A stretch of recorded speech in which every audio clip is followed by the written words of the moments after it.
voudrais saluer la présence de tous les invités, et notamment celle de l'honorable Père Almay Kourou, un de nos aînés du centre de ressources pour jeunes aveugles. Voilà. Parlons de ce qui est de la présentation du centre de ressources pour jeunes aveugles. Le centre de ressources pour jeunes aveugles, faut-il le souligner, est d'abord un établissement d'enseignement spécialisé.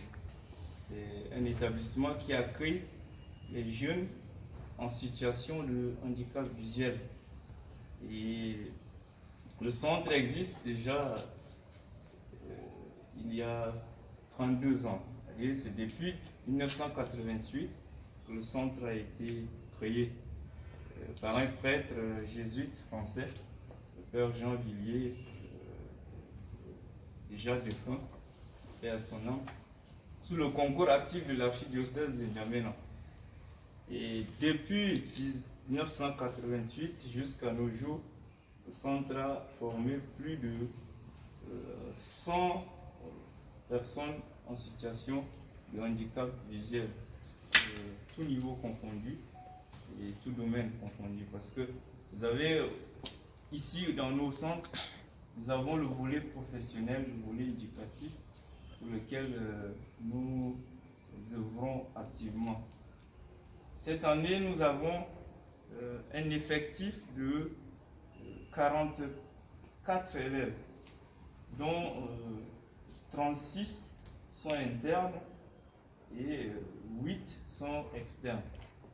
Donc, le centre de ressources pour jeunes aveugles, dans sa manière de travailler, a noué des partenariats avec des établissements sur place, notamment le Sacré-Cœur et le lycée Zénith pour les élèves en second cycle et premier cycle, et l'école catholique associée de Kabalaï pour les élèves au primaire. Donc nous avons au sein du centre des agents qui sont formés, qui jouent l'intermédiaire entre les élèves et les enseignants dans les différents établissements. Ceux-là qu'on les appelle les transcripteurs, qui sont au nombre de 9, dont un au Sacré-Cœur, un à l'école Kabalaï et 2 au lycée Zénith.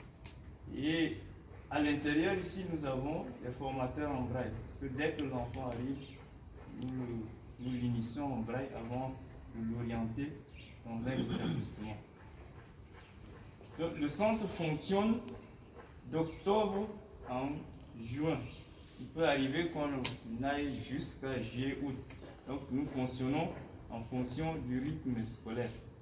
Et parlant du centre, les difficultés que nous éprouvons sont énormes, parce que le travail que nous faisons n'est pas sans difficulté.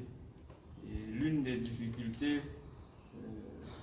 pour laquelle vous êtes venus aujourd'hui en rescousse, c'est l'accès à la documentation. Et je crois que ça a été un domaine qui a fait l'objet de discussions entre M. Saïba et nos jeunes élèves. Et aujourd'hui, nous sommes arrivés à pallier un peu à cette difficulté-là en trouvant des documents qui pourraient être utiles pour nos jeunes. Donc, nous sommes une équipe de 14 qui assurons la gestion de ce centre,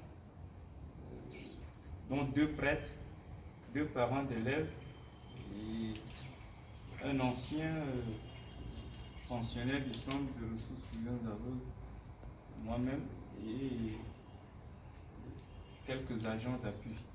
Donc, le centre dispose d'un chauffeur qui achemine les enfants à l'école et il les ramène à l'internat.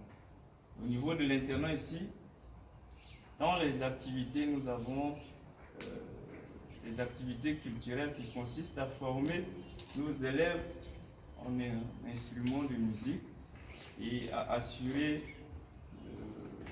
leur formation intellectuelle, c'est-à-dire le renforcement de leurs capacités dans les après-midi.